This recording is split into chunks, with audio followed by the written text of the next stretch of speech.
Welcome to our continual exploration of the Elden Ring Iceberg. Although this is the second expedition we are making across this iceberg, we welcome all new and returning adventurers alike. In this video, we'll be uncovering and surveying many new theories and mysteries surrounding the lands between, as there's still a lot more to discover. These new points of discussion can be found in an updated iceberg image, with the hopes that we grow our understanding of the many intricate details intertwined within the lands between. Unlike a usual iceberg video, where we examine the layers horizontally, slowly making our way to the more obscure references, in this video we'll be exploring this iceberg vertically, collating the theories on certain topics and creating a narrative to link all of the theories together. So without further ado, let's set out and venture forth once again into the ever-growing Elden Ring iceberg.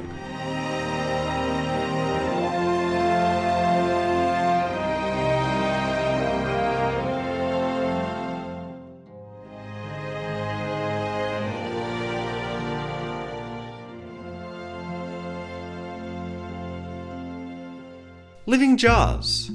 Arguably the most beloved character in Elden Ring, the living jar bears a resemblance to the mimics in Dark Souls, with their comically gangling arms protruding from pots of varying sizes. But the way these living jars grow is where things start to get real interesting. These pots seem to be devouring corpses in order to grow. The Great Jar's arsenal say that it is giving strength to the jar warriors, telling them to grow big and strong by carrying as much as they can. So the jars definitely carry something, but are we sure that these are corpses? Slackforce and Phantom Barbaro examined the Great Jar up close, clipping inside of him, and they could make out what could be a pile of bodies. But this could easily be disregarded as just the Great Jar's legs being hidden inside of his jar. Although the innards being corpses would explain why living jars can drop raw meat dumplings upon death. The Iron-Fist Alexander himself later all but confirms that he consumes fallen warriors. As luck would have it, there's a veritable mountain of warriors' bodies right here. If I can just squeeze this bunch down inside me, I'll be a mighty warrior again in no time. So it's pretty clear that the living jars, at least the proclaimed warriors, consume the bodies of others who have fallen. This could be why we see jars at places such as the Colosseum to the north of Caelid, waiting to consume the corpses of the fallen. But many broken pots can also be found around the Erd trees. They could just simply be trying to dig up corpses to consume, like Always Go Left suggests, but they tragically ended up being disposed of by the Erd tree avatars. However, there are many subtle clues that suggest the true answer could be bigger than this. One theory, promoted by Zyostorm in a video I recommend you watch about the living jars, suggests that the living jars are working with the greater will to fertilise the Erd trees through the collection of fallen heroes throughout the lands between. Engraved onto the lids of the living jars is the symbol of an Erd tree, perhaps signifying their bond to the Erd tree and the greater will. Found within the Stormfoot catacombs, a commoner ghost mentions that a proper death means returning to the Erd tree when the time comes and the root calls to you. These jars could be transporting people to their proper death, to the roots of the Erd tree. Initially I really liked this theory, but my eagerness has slowly cooled. We don't see any living jars in their hidden village Jarberg attempt to nourish the Erd tree, and Iron-Fist Alexander is driven to consume more corpses through the desires to become more powerful, rather than to appease the greater will. It is my ordeal, you could say. To test myself, to better myself, to fell ever greater foes. There's no denying that the living jars have a link to the Erd tree, but it may not be the living jars that have this link. The Cardamom Mountains hold the ancient Cambodian ritual of jar burials, with a large collection of ceramic jars holding multiple human skeletons. Dr. Nancy Bevan has spent many years looking at all the burial sites found around the Cardamom Mountains, and while the anomaly of using pots rather than the more common wooden coffins is still largely a mystery, the inclusion of animal remains and other items such as glass beads and copper rings were deduced to have been placed as offerings. Perhaps being a more likely reference, jars were also briefly used as a form of burial in ancient Japan, around the Yayoi period.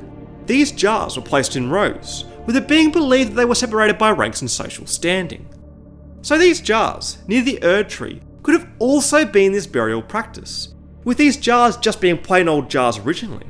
But sometime later, they gained life and a spirit, becoming the living jars. Pillar of Creation ponders that the spirit, the personalities that the living jars exhibit, could be moulded by the corpses that are placed inside them. Alexander's dialogue hints that he has the same goal as his inner corpses. Many great warriors reside within me, ever dreaming of becoming a great champion. I can feel the warriors inside admonishing me for my mawkishness. Could these pots, such as Alexander, be exhibiting the characteristics of those that they consumed? The soul jars of Fortune Ashes state that they are a reckless spirit. As death was perceivably removed in the lands between, perhaps the bodies housed in these burial jars were not truly dead, but inhabited their jar-like hosts, with many of these spirits still yearning to join the Erd Tree, while others, like Alexander, who were filled with mighty warriors, had their personalities skewed, yearning to become a mighty warrior instead, only choosing those worthy and capable of being a warrior to consume and grow. The Jarite was a man-turned-puppet who wished to become the innards of a living jar, but the warrior jar once told the nameless man that they were not ready to join the warriors inside. I think that while those consumed by the living jars could influence their personalities, I don't think this is the case for all jars. It's worth noting that not all living jars contain innards of others. Some smaller pots contain poison or oil. Dearie me, I'm oilier than a toad. Yeah, there were countless oil jars back where I'm from, actually. And now I know what it's like to be one of them. So while consuming warrior flesh could distinguish a warrior jar from other living jars, what separates jars that only contain oil to others that contain the innards of beings? It's an interesting conundrum, and perhaps one which we haven't found an answer for yet. Perhaps a living jar shard will hold a clue. A fragment of a living jar, hardened after its death. Such fragment command a high price due to its magical power locked within. Maybe these magical powers, found within the living jars, hold a clue to their existence. And Appointment Sharp 9384 suggests, like many other life forms in the land between, the living jars were in fact created by the Carians. The Albinaurics are one life form that has a strong affiliation with the Carians, with us previously discussing how the Albinaurics could have been created by them. Sharp suggests that before Rennala created the first and second generation of the Albinaurics, she created the living jars. Jarberg is located below a cliff face directly next to the Carian study hall, so these locations are indeed very close. Rennala was married to the champion Radagon, who was driven to establish the new age of the Erd Tree. If Rennala was to have created the living jars, it makes sense that they would have been tasked to fertilise the Erd Tree, bringing many back to the Erd Tree, following the tasks of their creator. But other than this pure speculation and coincidental locations, there isn't really much else to back up this theory. It won't be long until everything is supposedly made by the Carians. As for warrior jars like Alexander and Jarban, I do believe that they are influenced by the warrior innards that they have consumed. In Sirestorm's video I mentioned earlier, he hints at a possible connection between Alexander and the Crucible. Unfortunately, he hasn't yet elaborated on this point yet, but these words are more than enough to get our brains into motion. A manifestation of the Crucible Knights, served Godfrey, the first king, and the Crucible Tree armour describes the Crucible as a primordial form of the Erd Tree, existing from the beginning of time.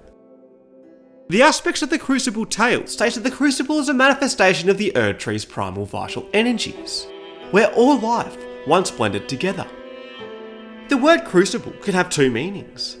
One being a severe trial, which leads to the creation of something new, while the other is a ceramic container, allowing substances to be melted to very high temperatures. As Blaring Blue notes, the Great Spear Solaria's tree is modelled on the Crucible of Life, imbued with ancient holy essence. This would infer that the Crucible is in fact life's trial, which leads to the creation of something new. This sounds an awful lot like evolution, which is what the Blaring Blue believes the Crucible represents. The Crucible Scale Talisman does state that it was born partially of devolution, increasingly disdained as an impurity as civilization has advanced. But if we were to follow Zyastorm's thought process on Alexander, then perhaps the Crucible is a physical representation, a ceramic container, much like a jar, with Alexander potentially being a Crucible Knight created anew, still secretly carrying the Crucible as a hidden meaning of his past life. The Rusted Anchor states that Godfrey and the Crucible Knights left the lands between with the Lord, but one boat alone was said to have been left behind. Perhaps this boat contained Alexander, Or maybe the warriors which Alexander had consumed. I think we are reaching a bit too far for this theory, but perhaps we just need more pieces to complete this puzzle. In fact, there's one massive piece to the Crucible story that can provide us with many answers, and that's presented to us in the form of a scroll, the Ripley Scroll. This scroll will take us on an incredible journey of awakening, and it may take us some time, but we'll circle our way back to the Crucible discussion. George Ripley was a 15th century alchemist, with alchemy being an ancient practice particularly focused on converting lead into gold. Alchemists were the flag bearers for chemistry, inventing many tools such as funnels and flasks, which are still used by chemists today. George Ripley's work in particular was studied by people such as Isaac Newton and Robert Boyle, the latter considered to be the first modern chemist. Ripley and other alchemists believed that they were on the verge of obtaining knowledge on how to make gold, and because of this, their work was dangerous. If it fell into the wrong hands, then entire nations could have their economies crippled, with the value of gold being undermined. Alchemy was actually illegal in many European countries during the Middle Ages, with rulers being afraid of the supply of gold becoming corrupted throughout Europe. To continue their practice in secret, alchemists wrote many of their texts in a sort of code. The texts were filled with beautiful images that only conveyed messages highly metaphorical, concealing the text's true meaning, which could only be deciphered by other alchemists. They would even write these texts under false names, and attributed their writings to people that were long dead. The Ripley Scrolls is likely evidence of this. A scroll that is nearly 6 meters in length, it contains much poetry associated with George Ripley himself, but there's no evidence how much of this scroll, if any, that Ripley wrote himself. This scroll detailed a shortcut method of converting lead to gold, an element that eliminated the larger labour-intensive and tedious process. This substance is called the Philosopher's Stone. All of this scroll's metaphorical imagery parallels Elden Ring's World of the Lands Between, and a huge thank you to Paracelsus for realising the comparison between the two. Paracelsus actually made this comparison even before the release of Elden Ring, with much of his speculation ending up being correct. So perhaps there's even more we can glean from this fabled scroll. The cover artwork of Elden Ring features many overlapping golden circles, which Miyazaki explains in an Edge interview as being a representation of the law of the world, the rules, and the order. Rings are very important in alchemy, often dictating the order of ingredients needed to create a substance like the Philosopher's Stone. But these rings in the Elden Ring are overlapped, jumbled, and interfering with each other. These rings could represent order, the Golden Order, and how the Golden Order is broken, shattered. But this is just the surface of the connections that the Ripley Scroll provides. The Philosopher's Tree section depicts a tree of life, above a chemical bath which is surrounded by a wall with 7 keeps. Within this chemical bath are 2 figures resembling Adam and Eve. The Ripley Scroll was dutifully translated by Adam McLean, merging many of the existing 21 variants of the scroll into a modernised text. Its contents detail that to create the stone, a marriage between a man and a woman must be done. Of the sun take the light, the red gum that is so bright, and of the moon do also, the which gum they both trow. The red male could be represented by Radagon the sun, through his luscious red hair, and the woman he is married to could be Marika, the one which they must trust. Surrounding this couple around the bath are 7 figures, pouring a liquid into its waters. Paracelsus originally just made the links to the 7 thrones of the Erd Tree, but it's the holders of these thrones that make the connections irrefutable. Godric the Golden. The twin prodigies, Mikola and Melania. General Radahn. Praetor Rykard. Luna Princess Rani. Along with Margot himself, these are the 7 shard bearers, the possessors of the shards of the Elden Ring. These shards, united, can restore the Elden Ring. But hold on, let's count these great runes a bit more carefully. So far we have only mentioned 6 great runes, and Rani's rune was nothing but a fleeting mention. Rani is said to have cast aside her great rune.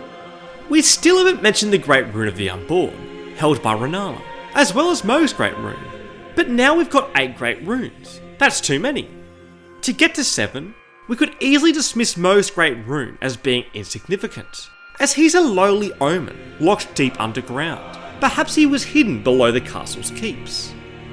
Or alternatively, you could subscribe to Luke 1539's theory that Ranni's rune later becomes Rennala's. And this could explain as to why a shardbearer such as Rennala doesn't have a throne. But Vision Demonica proposes another theory for the whereabouts of Ranni's rune. A theory so out of this world that it actually takes place on the moon, the resting place of Ranni's rune.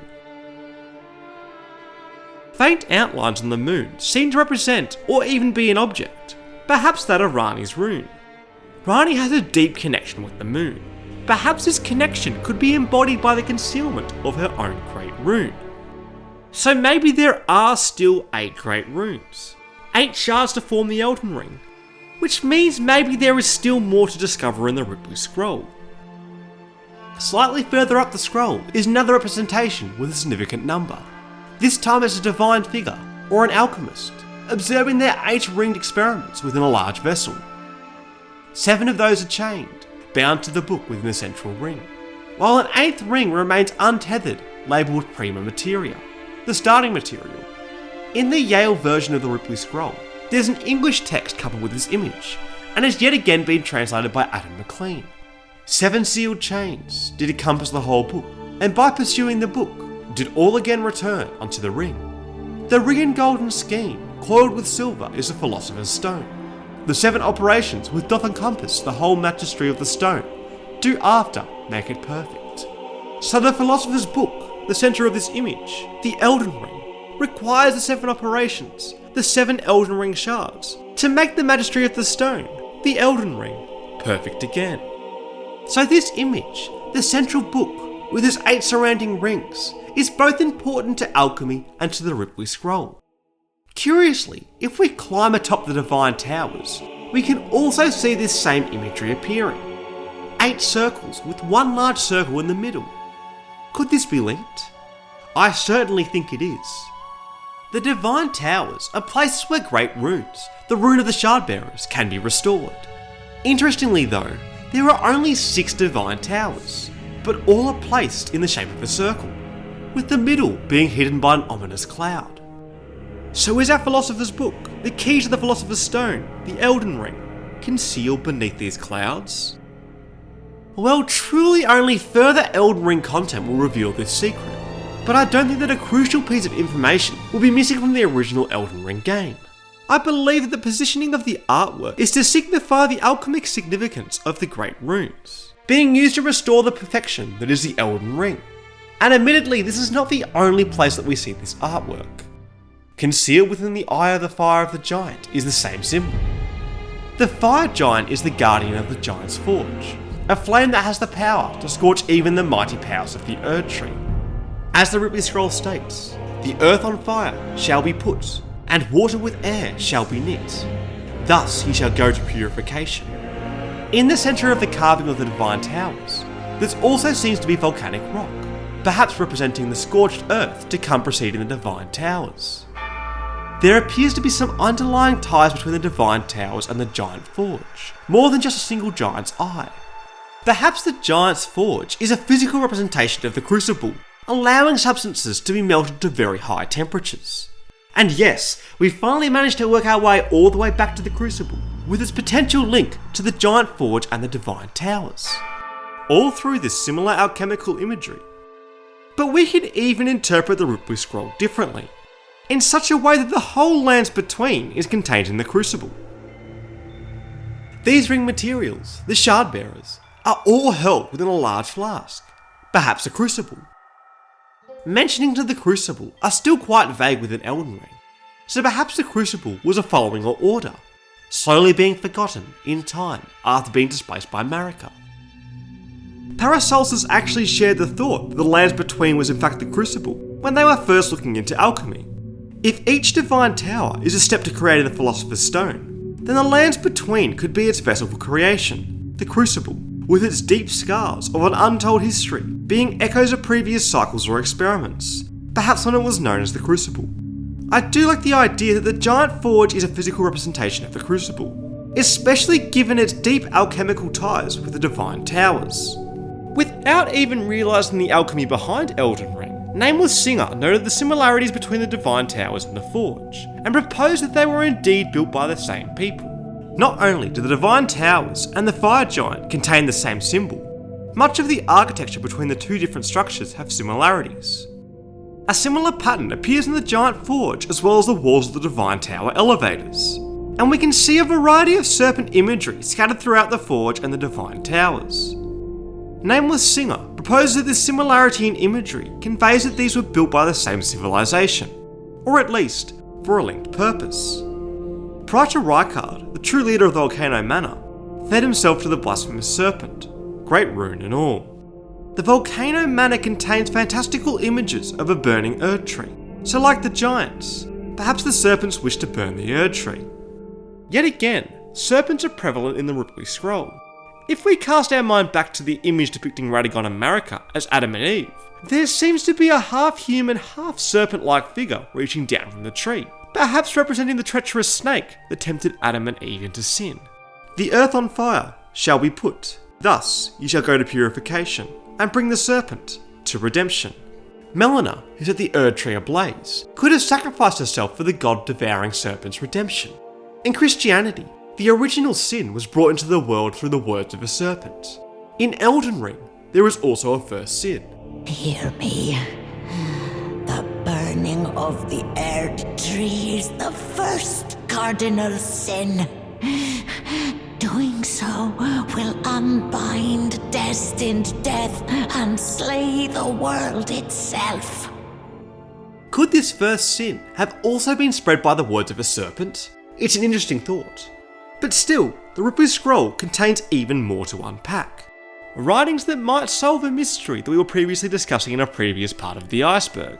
We were discussing the Albinaurics and what their blood could be made of. Many, such as Ghostry and Bo Smith, mentioned that the word Albinauric is a construct of the Latin word albus, meaning white, along with the Latin adjective auric, meaning that it's pertaining to gold.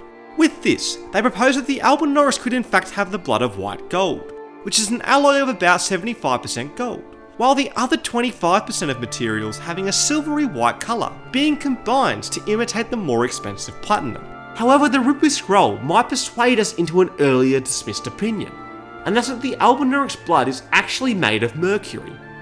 Another artwork in the Ripley Scroll is the Serpent of Arabia, a dragon shown holding the 3 orbs of the Philosopher's Stone. If we were to translate the allegories of the artwork into their true alchemic meaning, which Jennifer Rampling has done, the Serpent of Arabia represents the Philosopher's Mercury, which according to alchemists is mercury from which earth, air, fire and water have been removed. This mercury, the Serpent of Arabia, dissolves gold and silver to create the elixir of life, its own blood. Of my blood and water I wish, plenty in all the world there is. It runneth in every place, who it findeth, he hath grace.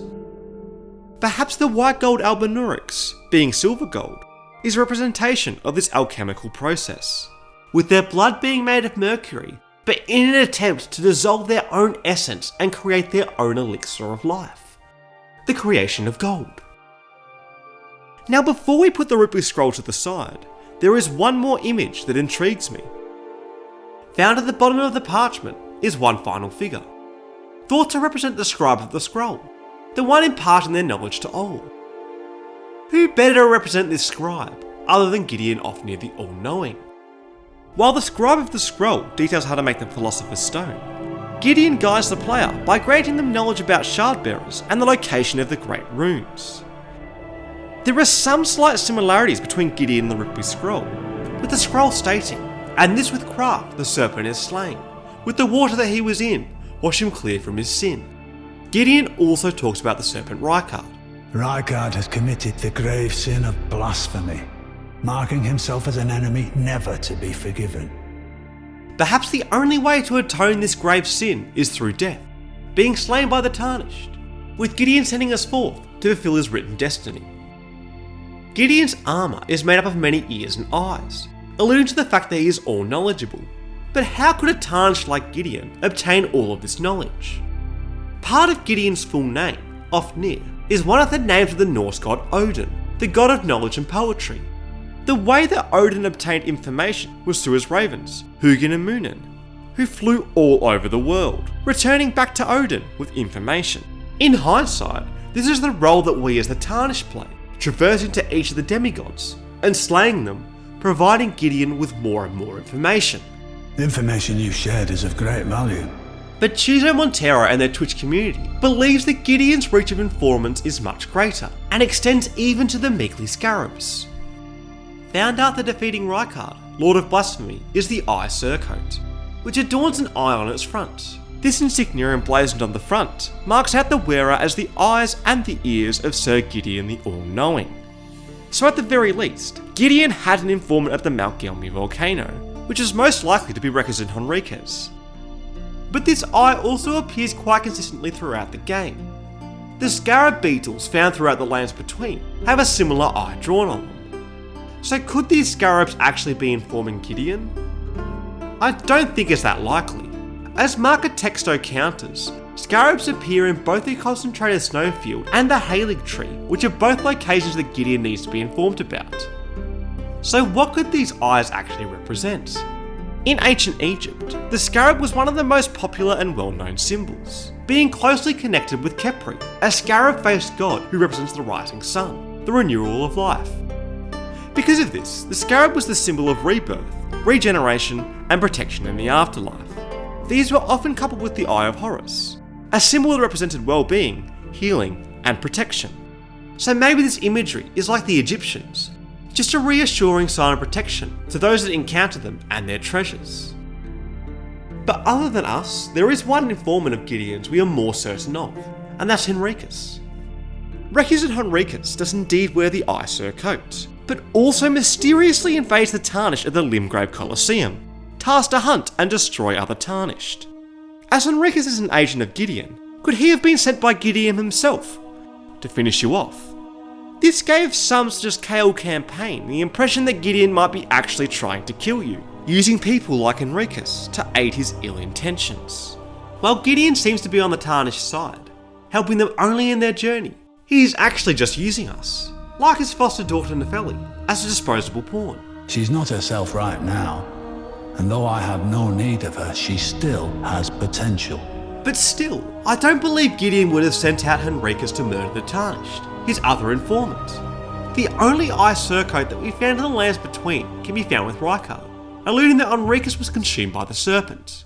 With Gideon's knowledge of the Volcano Manor and the position of Henriquez, it's likely that Henriquez was Gideon's informant, sent to the Volcano Manor to keep an eye on Rykard. Henriquez's location of invasion, the Limgrave Colosseum, is very similar to one of the Volcano Manor's requests for the Tarnished to enact, the invasion of Old Knight Istvan. So it's much more likely that Henriquez's invasion is just yet another Volcano Manor request. But you are the target. Another closely affiliated with Volcano Manor, Patches, is a devious individual, always trying to trick the player into an act worth of death, or face them against foes much stronger than Patches himself. In the Murkwater Cave, Patches lays a trap for wannabe thieves in the hopes that he himself can righteously take their coin. You scheming little thief! The gods demand repentance! Cough up your coin! All of it! But upon realising that he is up against a much stronger foe, he yields. Oh, for Pete's sake, I concede! Well, what do you know? You're tarnished like me. Now, how did I get that wrong? Patches alludes that being tarnished means that the two of you should be united. Yet several betrayals later, when Patches is once again encountered at the Volcano Manor. Well, you joined the manor, huh? I don't believe it. Didn't think you had it in you. All good though. We're on the same side now. It's now that Patches and the Tarnished are truly on the same side. Perhaps an assassination contract against the Tarnished is a sort of initiation for one to enter the Volcano Manor. Patches does later suggest to the Tarnished that they should go and speak to Raya, the scout for the Volcano Manor. She's a strange one, but I believe she was in need of help. If she rings your bell, why not lend her an ear? So now that we've cleared Gideon's name of sending Henriquez to kill the Tarnished, we can now dismiss him as a manipulator, right? Well, no. Gideon still opposes the Tarnished at the capital of Ash, Liendel, using spells that he has gained knowledge of throughout the lands between. The armour Gideon drops, the all-knowing armour, states that when Gideon glimpsed into the world of Queen Marika, he shuddered in fear. At the end, this should not be. So perhaps Gideon had a recent revelation, and his purpose was aligned with Marika's true intention, or rather, was consumed by Marika. Queen Marika has high hopes for us, that we continue to struggle unto eternity. Yet there's still one more individual that raises some alarming questions. Ensha of the Royal Remains. Found at the Roundtable hold, Ensha remains motionless, up until the moment that the Tarnished gathers the first half of the Haley Tree Secret Medallion, where Ensha abruptly attacks the player for seemingly no reason, which Gideon apologises for. Oh, my apologies for that nasty business. Ensha got rather ahead of himself, it seems. As his master, I'd like to express my regret. Interestingly, it seems though Gideon's rush to patch things up with the Tarnished, he may have revealed too much information. Ensha got rather ahead of himself, it seems. Now that's interesting. Gideon didn't say that Ensha was mistaken, or what he did was wrong, just that he did it too early. Does that mean that Ensha was attempting to kill the player sooner than anticipated? Perhaps Gideon's glimpse into Marika's will wasn't as recent as we thought. Maybe Gideon was always opposed to people being Elden Lords, and he just led the Tarnished on to glean as much information as he could, before later disposing of the Tarnished, with Ensha being a botched assassination attempt. Ensha wears the Royal Remains set, an armour graced with gold human bones. It is said that the bones belong to an ancient lord, the Soulless King, the Lord of the Lost and Desperate, who was known as Ensha. How very peculiar. This could realistically mean two things. Either this Ensha is an imposter, one wearing the shell of what once was, or is in fact the Soulless King. If we were to entertain the idea that Ensha is in fact the Soulless King, then why would they, someone of such high stature, follow the bidding of the lowly Tarnished such as Gideon? Dear Argument 622 speculates that Ensha is Gideon's right-hand man because he is his puppet. Gideon used to be friends with Celibus, until one of Gideon's closest friends became a puppet. Dolores once belonged to the Roundtable hold, where she was both a critic and a friend of Gideon the All-Knowing. It was because of her that he and Celibus went their separate ways. Ensha could have been made a puppet before Gideon distanced himself from Celibus, and when the Tarnished shows Gideon the potion they can use to turn Nefeli, his own daughter, into a puppet, he strangely doesn't seem too upset by the notion. Ensha is also mute like the other puppets, but he doesn't share the same shimmer and hue, so I don't think it's that likely that he's a puppet.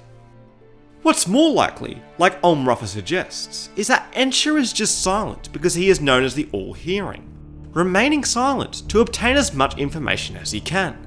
I told the all-hearing brute that I possess no such medallion.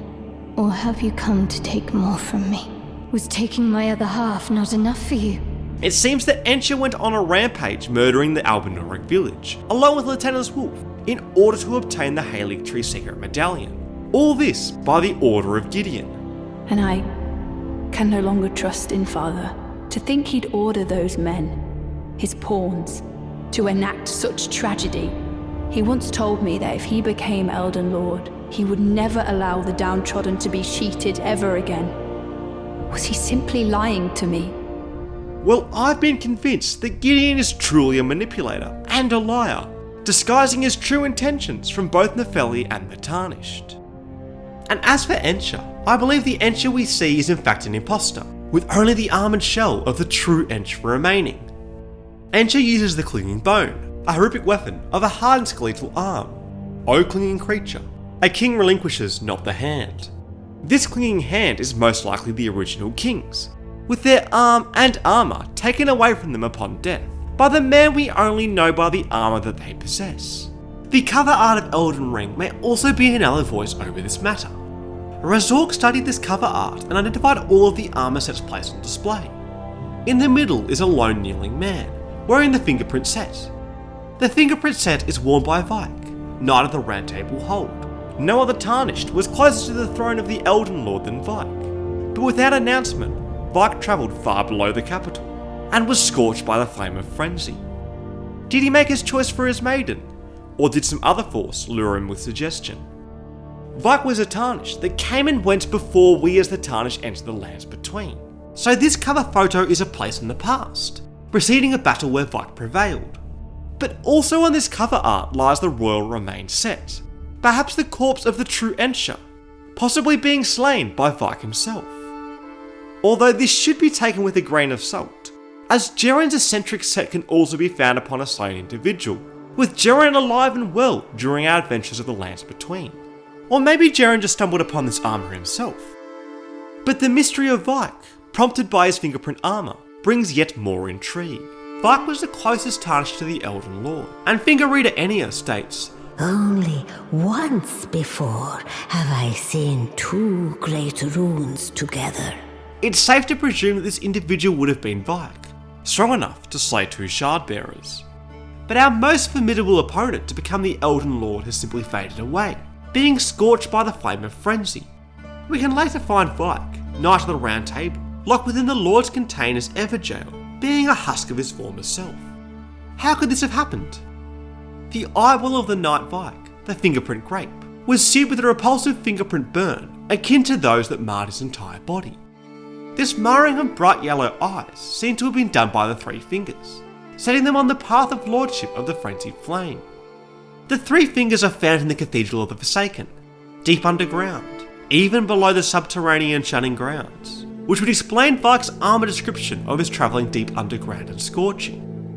But did he make his choice for his maiden, or some other force lure him with suggestion? Shabriri, stated by the Howl of Shabriri as the most reviled man in history, the beginning of the sickness of the Flame of Frenzy, attempts to persuade the Tarnished to visit the Three Fingers. You were about to sacrifice something precious, the life of a fair maiden, that you would toss into the fiery forge. Spare the poor girl, and singe your own flesh in her stead. Descend into the depths far below the Erdtree capital. Seek audience with the Three Fingers and the Flame of Frenzy.